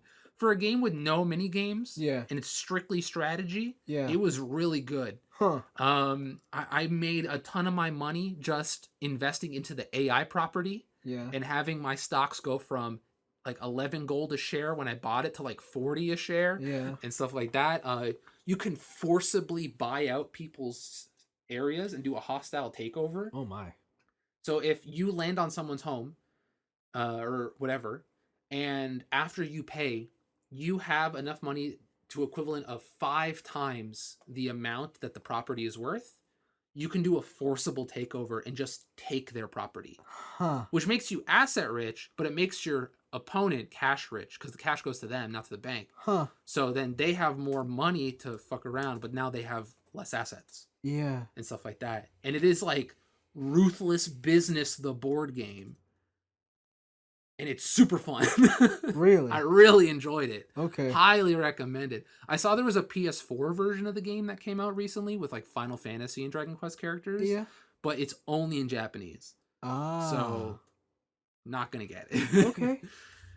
But it was like surprisingly good. The game also lasted like 3 hours. Okay, that's too long. That's too much. There's shorter maps, but we picked one of the longer ones just by accident because we're like Delfino Plaza, hell yeah. Okay. But the goal was too high. I think if the next time we play, we'll pick a map with a lower goal. Okay. But it was good. Highly recommended. Okay. If this game ever comes out again, like on the eShop or something, bro, that game's sick. It's like it's like Monopoly doesn't make you want to punch other people. Huh. Though the fucking AI cheating piece of shit never landed on any of her properties. Always landed on the special properties that let you warp to other players. Like this, I had a whole section. I completely dominated District C. Had every property. Not once did he land on any property in that section. And I'm like, this cheating motherfucker. He's loading the dice. Dude, what are you talking about? He's loading the dice. It's fucking Yu-Gi over here. I guess. Master of games. And then I guess the last game I played was Superliminal. Okay. It is the perspective puzzle game. Do you remember this game? It's so like you pick up an item. Trying to remember. And if like you know how the whole thing of like when you see the CN Tower and you can like fit it in your fingers because it's far away. Oh yeah. So whatever is in your perspective becomes reality. Yeah. So if you put a block up to a corner and then the block looks huge, when you let go, it'll be huge. Right? And it's I'm really happy they didn't show more of this game than they did in the trailers because it was a very nice surprise. Yeah. All I will say is that this game is very heavily influenced by games like Portal or what's that they did the Beginner's Guide. What's that other game? Beginner's Guide. Oh, the Stanley Parable. Do you remember that game? Yeah. Well, so he narrates your actions. He narrates your actions and does whatever. This game is very heavily influenced by the Stanley Parable and Portal. So much so that you end off each level by going into an elevator. Oh, wow. And the story behind the game is that you went to like some dream institute to like figure out what's going on in your psyche. And you're walking around your dreams pretty much. But as it goes on, you start going Inception style. You go into a dream within a dream within a dream. And as you go deeper down the layers, the puzzles start getting more and more abstract in terms of perspective building and stuff like that. And I will say the story ended off kind of on how do I put this? Anticlimactic note. I thought they were going somewhere really wild and freaky with the story. Yeah. And then it kind of pulls back and you're like, oh, okay, whatever. Yeah. But it's one of the most interesting puzzle game I've played probably since the Stanley Parable, since Portal. It's visually appealing. All of the puzzles are like super unique and like mind bending in different ways. Yeah. I had such a good time with it. And I beat that in maybe 2 sittings. I enjoyed it that much. It's a fantastic game. Cool. Goes on sale a lot. Check it out. It's on PC. I think it's on PS4 and all that too. Okay. So I think you can, where you can buy video games, you can get it. I remember it was a Epic Game Store exclusive for a bit. Oh, maybe that's why I never heard about it. Okay. Yeah. So Superliminal. Really enjoyed it. Really good puzzle game. And then the last thing I started and I'll talk about briefly is Kids on the Slope. Yeah. The anime. Yeah. Have you watched this? Not in at least 10 years. I've always heard super fantastic things about Kids on the Slope. Yeah. And I was like, oh, yeah, that sounds like a good, like romantic. You either loved it or fucking hated it. Really? Yeah. Okay. So it was like, okay, this sounds like a cool, slice of life romance type of thing. Yeah. And then I saw some clips on YouTube through a music YouTuber I watched. Yeah. And I didn't know that the whole show was about jazz. Yeah. and the love of jazz that brings this group of misfits together and whatever. And I've watched 2 episodes so far, so not too much. And the first 2 episodes, I really was like, this is gonna be boring. Yeah. This doesn't, like, I like jazz, but this seems pretty cookie cutter. Yeah. And then they introduce, so the story, sorry, it takes place in 1950s Japan. Yes. And it takes place during a time when it was the 50s, dude. Like anything outside of the cookie cutter, even in Japan, you could argue that that's still the case. But anything outside of the cookie cutter is looked at upon as weird. And our main character has been transferring schools like crazy. He's kind of a introverted dork, and he gets quote unquote targeted by one of the quote unquote bullies in the school. Turns out, not a bully. He's just a really free spirit, and nobody knows really how to handle them, so they're kind of afraid of him because he's like a loose cannon. And what happens is that through music, and specifically through jazz, they start forming a friendship. So the 2 dudes and the girl who's the class president, class rep, or whatever, they form a bond, and they kind of hang out and go through life. But what I thought was very interesting was the introduction of Christianity into the mix. Right. Where when they start showing that 2 of the characters are Christian at a time when Christianity was a hot button issue in that country, it kind of flipped things. Yeah. And I really want to see where it goes. And it keeps changing up stuff. Like, I thought there was going to be a love triangle. Then I met a character where it's like, there's no love triangle. they're dealing with their own stuff. And it seems like it's going to tackle a lot of really interesting topics and go down a lot of interesting avenues, which I'm excited to see. Yeah. How quickly I watch it, I don't know. But I think like the last time I watched this, like it was just on the verge of when I was starting to expand beyond shonen. Yeah. So I don't know if I fully appreciated it at the time. That's fair. Yeah, 2012. Wow. Yeah. So. Oh, but the anime came out 2018. Well, are you thinking of a different show? Maybe I am. Do any of these pictures look familiar to you? No. Okay. Maybe you're thinking of something different. Yeah, maybe I think something else. Huh. Because like if you were expanding out of shonen, that's probably an older show. Yeah, way older. This is, you say 2018? 2018, the anime. Huh. What am I thinking of? That'll come to me. It'll come to you. But yeah, so Kids on the Slope, 12 episodes. So far it's been really great. And the one thing I've been told by internet comments and other friends is that the animations on when they play instruments, like 1-to-1 exact of what they would do on an instrument. Okay. Like the drumming is all that. Like the when they play notes on the piano, they're playing the notes on the piano. That's cool. And stuff like that. And they play a lot of like the musicians who played the music in this, so fucking talented. Yeah. Because the guy who plays piano, our main character, he's classically trained. Yeah. Right? And classical music is very to the note.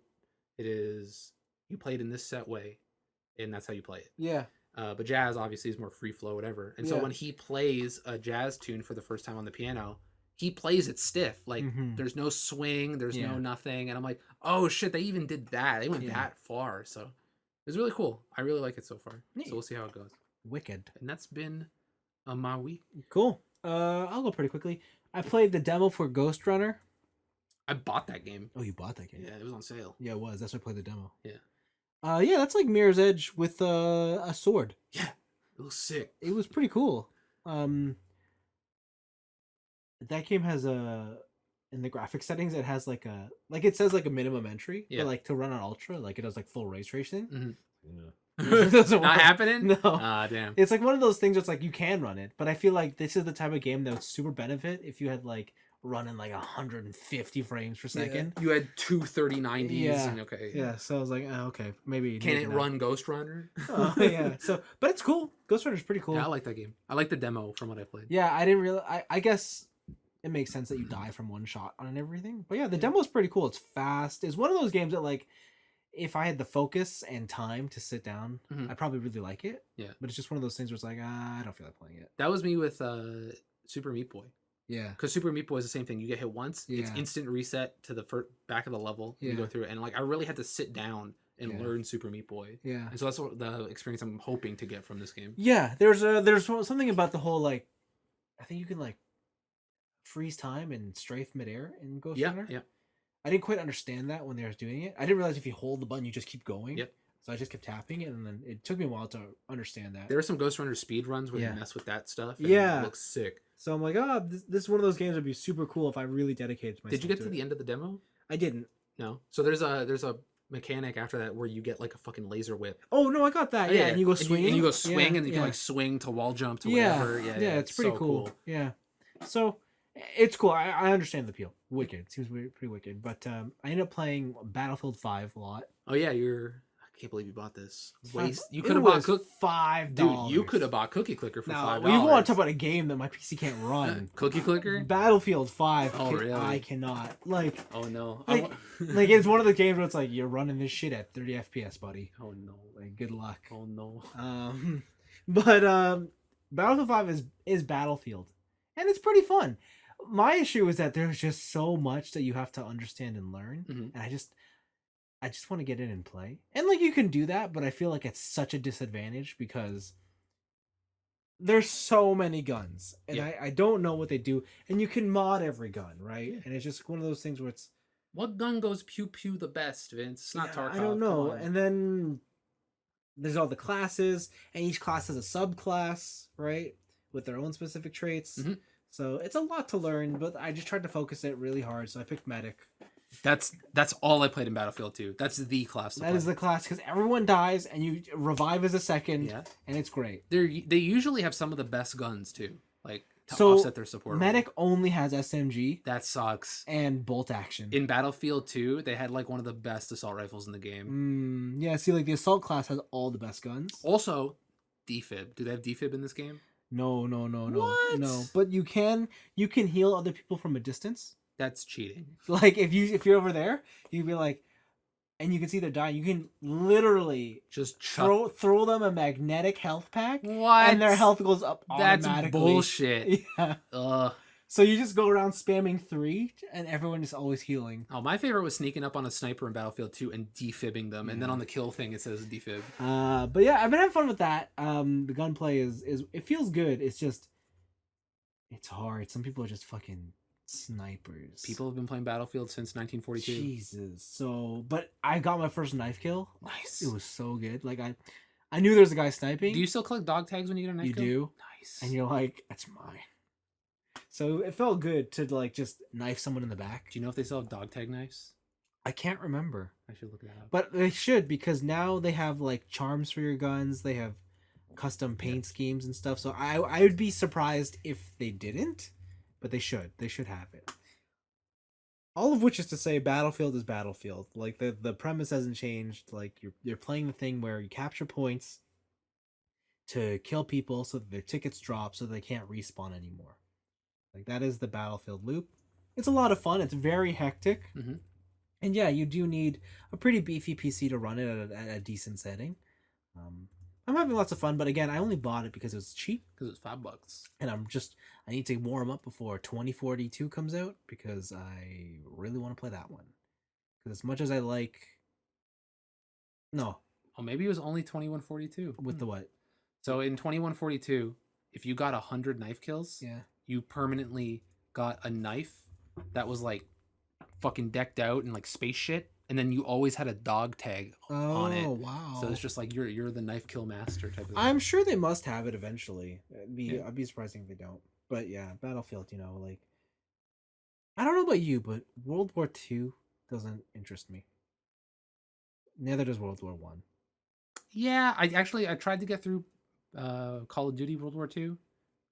I was like, I'm over playing with M1As or whatever the fuck. Yeah, I like modern day shooters with like modern equipment or even like semi-futuristic.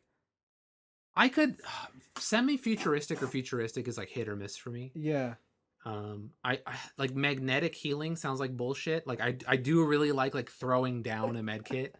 No, just throw it into their body. That's so ridiculous. Throw it into their body. So it's the same way for the support class. You gotta reload them. You just shoot ammo at them. You throw them the ammo pack. Oh my god! And they eat it. So yeah, there's that kind of stuff, which I think is like sometimes technology advancements make things boring. Yeah, maybe. We'll see, because 2042 is semi-futuristic. Yeah, but that game's played like Battlefield 2. Yeah. So while you had like it was mainly a reskin. Yeah. Right. So it didn't really have anything too futuristic. You weren't seeing through walls. You didn't have the far sight from fucking Perfect Dark. That's true. Right. They just had like the Titan carrier mode and that kind of stuff. Yeah. So, I don't know. There's some futuristic stuff where I'm like, it goes a little too far, but yeah.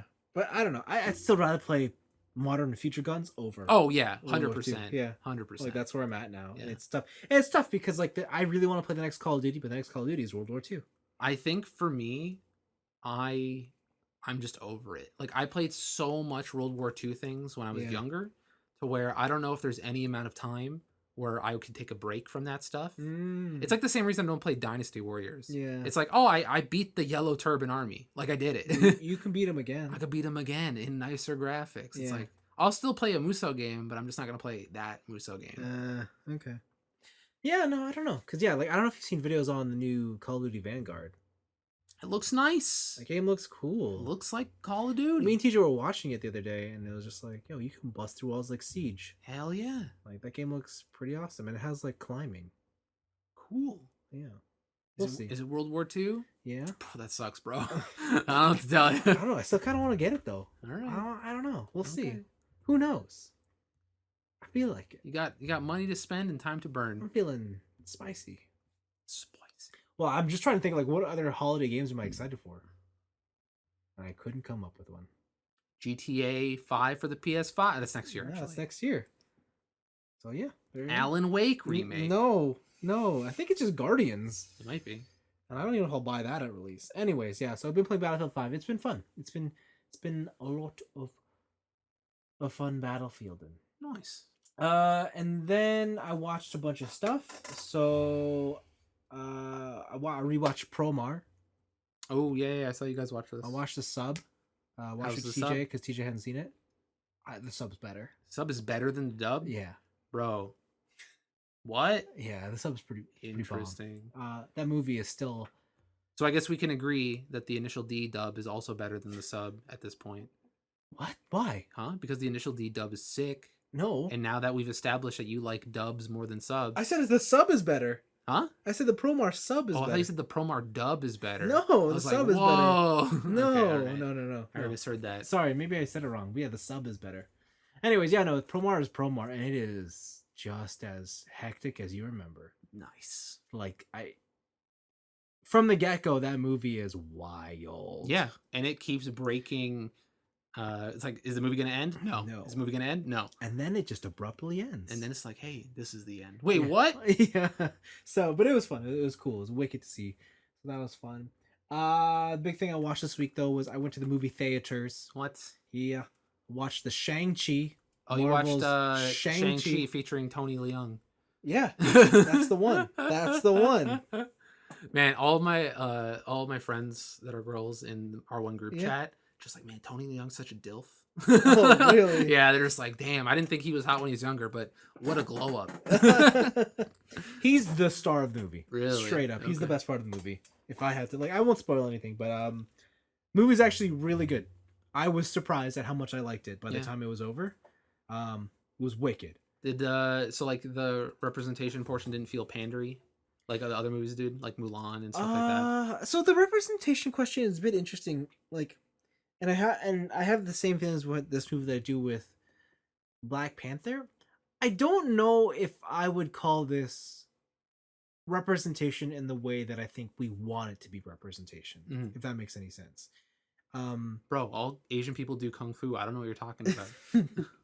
I just mean, like, I understand, kids, they want to see superheroes on the big screen, and this is a superhero film, and this guy's Chinese, and he looks like them, and and I understand that. That's great, but at the end of the day, it's a kung fu flick. Like, it's bro, why do you gotta hate on the parade? Like, the whole movie takes place in some unnamed Asian country, so it's like, is it really representation, or like, don't get me wrong, the first quarter of the movie does take place in, like, San Francisco. Yeah.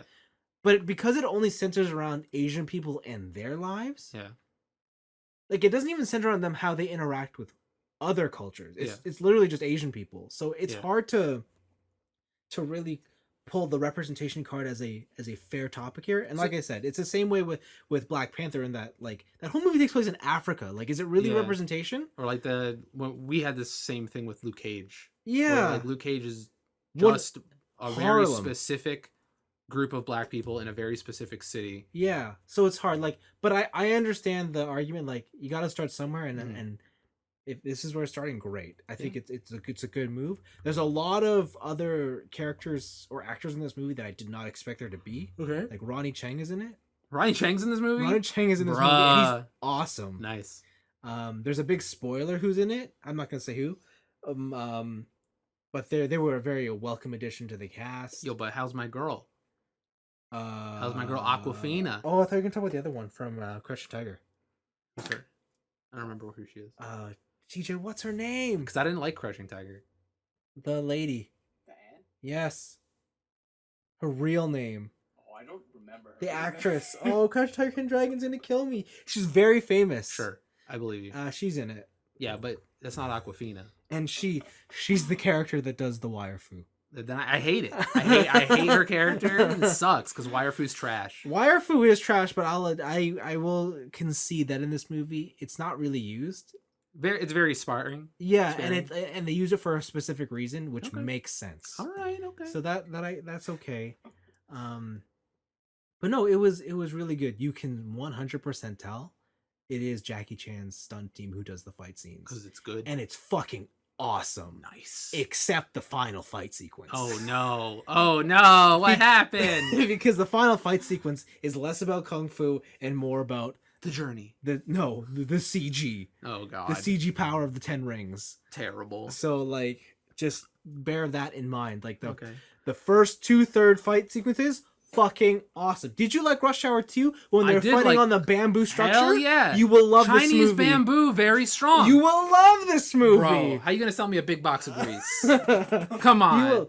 Man, there's a part at the very beginning only Chinese food, no soul food here. Where Shang-Chi walks in to his friend's house, but then he steps back, takes off his Air Jordans, and then walks in.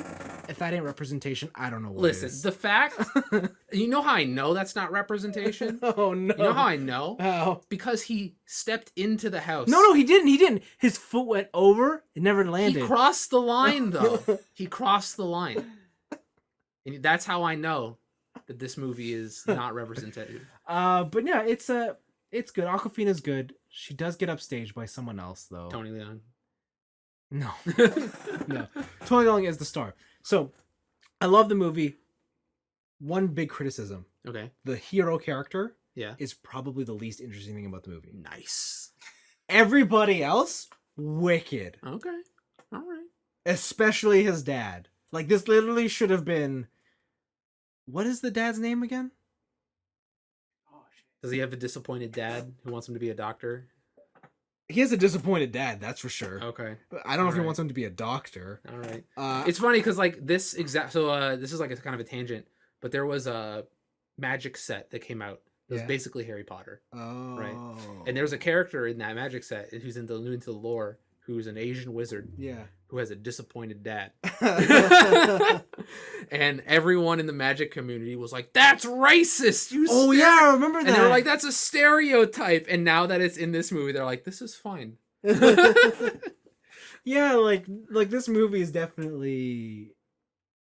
It does have moments like that where you're like, is it representation? Is it a stereotype? Like, it's true, but... I don't know. White people do eat potatoes, but... Yeah, you know, like... It's one of those movies, so okay, I see where you're coming from. But it's good. Like, I cannot believe how much I, like, absolutely enjoyed watching this movie. Nice. It was really good, yeah. Yeah, Tony Leung is really the star here. I can't wait to never see it. Oh my god. Because the boys went without me.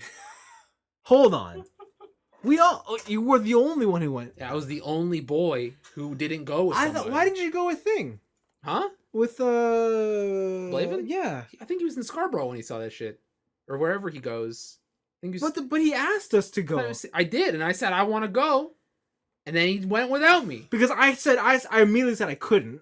And then teacher's like, he couldn't. And yeah, because you're going with your family. You went with the lady friend. Yeah, I have to. She's Chinese. She's not even Chinese. She's African. No, she's Hakka. But hold on, bro. But listen, she was like, "We're Asian. We have to support this. We have to go." And I'm like, "Okay, we go." Dude, your girlfriend confuses the shit out of me. We go with this First, I don't want to be represented. I want to live in the white country. And then the movie comes out and she's like, representation matters. Let's go. Like, what is happening? So we went to go see it. All right. We saw it. And you know what? She fucking loved it. I bet she did. She loved it. She thought it was hilarious. So that's what it means to be Chinese. I forgot. She loved it so much. She saw it again. She was like, "Vince?" I'm like, "Yeah." She's like, "Can you show me the MCU?" Oh God! Oh no! You tricked her. I did. You tricked. I did you it. Devious son of a bitch. Did it. Boys, I'm in. She has only seen, I think, like a few movies. I think she's seen like Iron Man and Thor. Hell yeah. It's good movies. And now Shang-Chi. Yeah. And that's it. Bro, she saw like the top 3 of the top 5. Like, what the fuck? Dude. So you tricked the shit out of her. So that has been like, okay, well, now I have Disney Plus. We can watch them all. We can watch them all. So we've watched the first 2 Iron Man. Yeah. And let me tell you, my God, I did not realize Iron Man was 2008. Old movies. Holy shit, what a different world. What a different world. Especially when it comes to CG. Tony Stark's most advanced phone is a flip phone. Hell yeah. Holy smokes. Hell yeah. Wow. But Iron Man 2, he gets the weird, like, expanding glass thing. And and he can, like, take control of screens. That thing's cool. Yeah. Okay, the jump from 1 to 2 in technology is insane. Yeah. But the first one is just like, whoa. And, like, after just watching Avengers Endgame and seeing what, like, the Iron Man suit can do, watching the first one is like, it is so limited. He built it in a cave. When you got not that one, like the one, like the hero suit, like it's just like that's prototype 1, dude. That's EVA 00. No, I mean like Mark 3. Even in Iron Man, because we watched the first 2 Iron Man, and it's just like these suit, like Tony has like ammo. True, yeah. Like he has an attack. He's like, sorry, that's one time use. It's like, What? The screwdriver, whatever. And it's like called. What? You know, like or he's like, oops, I forgot I had a chest beam. Yeah. He's so limited, and it's wild to see. But it's been so like nostalgic for me, and I have to say, Anthony, I'm so fucking hyped for whatever comes out next from Marvel. Like I'm back. You're back in. I'm back, bro. They tricked you. I'm back, baby. I'm so back, bro. You played yourself. I know. All right. You thought you played your girlfriend, and then you played yourself. Like I'm so excited this week. I'm watching Thor and Captain America, and I'm like, oh man, I can't wait. How you gonna do this to you? How am I gonna do this to me? But that led me to my next thing, which is I can finally start watching those Marvel shows. Which ones? WandaVision. Oh God. Falcon and the Winter Soldier and Loki. Are you gonna watch the one with the dude, the Shield second in command? Who? The fucking guy who dies and everyone was sad. Oh, Agent Coulson. Yeah, I did watch Agents of You didn't watch it? You did? Yeah. Oh, okay. All right. I watched it as it aired. I didn't watch the last season though. There you go. Now you got Disney Plus. Yes, I do. Maybe I will. But anyways, yeah. So I watched the first few episodes of WandaVision. Mm-hmm. Whoa, what a weird show. It's just creepy, weird, or like. You ever watched Bewitched? Like the original. Yeah, the original. Yeah, in black and white. Yeah. That's WandaVision. Bruh. It sounds sick. Like when I watched, I'm like, fuck. I bet Anthony would like this. But I heard like each show is like a nod or an homage to like a certain decade of TV. It is. Okay. It is. So the first one is just like, you remember Bewitched? Yeah. Like wiggle your nose. What a wild show. That sounds sick. Like it was so like just the comedic timing and like the writing so different from modern. This sounds television. up my alley. This sounds up my alley. It's a cool experiment. But I do want to see more of it just because like this is the Marvel show that has all the Emmy nominations. Yeah. So it's cool. I'll check it out. I'm watching it at a pretty slow pace though. Okay. But yeah, I'm back into the Marvel scene, boys. I'm back. Dude, we were free. I'm back. We were. I know what happened. You watched Black Widow. That was the problem. I did watch. Yeah, you watched Black Widow. That was the problem. That was the gateway drug. So I watched Black Widow, and then I watched Iron Man 2. Man, time happened to Scarlett Johansson. Yeah. She looks so young in I Am Too. Hell yeah, she does. She looks so much hotter in I Am Too. Bro, you know who else time hit? Uh-oh. You ever see before and after pictures of Ariana Grande? No. Ooh, baby. Let's just say surgery is magical. Oh, yeah? Wicked. Good to know. That's the one. But yeah, and then it just made me realize like how much I miss RDJ as Tony Stark. And knowing that he's not going to be around anymore. I'm so sad. So yeah, sad. True. So sad. What are you going to show me? Ariana Grande throughout the years. Oh, yeah, that's right. Oh, I forgot that her first the first picture you showed me. Yeah, I forgot she looked like that. Yeah, I know we have a majority Asian audience here. We do. So okay. To put it into terms I can explain over there. Okay. She went from I study at the library to ABG. Oh, wow. Wow. To extended lashes. Got it. And bubble tea. Okay, wicked. Oh, speaking, I have a story to tell you after the podcast. Ooh, nice. I'm ready. But that's a place for us to end. And if you guys want to hear this story, join us on our Patreon. Oh, man, for the after hours. Join our OnlyFans. Oh, no. No. That was big news. OnlyFans reversed it. Yeah, they did. What a bunch of retards. I can't even say that word anymore. What a bunch of idiots. You're gonna get canceled. I'm gonna get canceled. All right. Anyways, it's been a long one. We hope you guys enjoyed it. We've been pumping out content these past couple of weeks. It's been like close to 2 hour shows. It's not gonna end anytime soon. Peace out, nerds. Bye.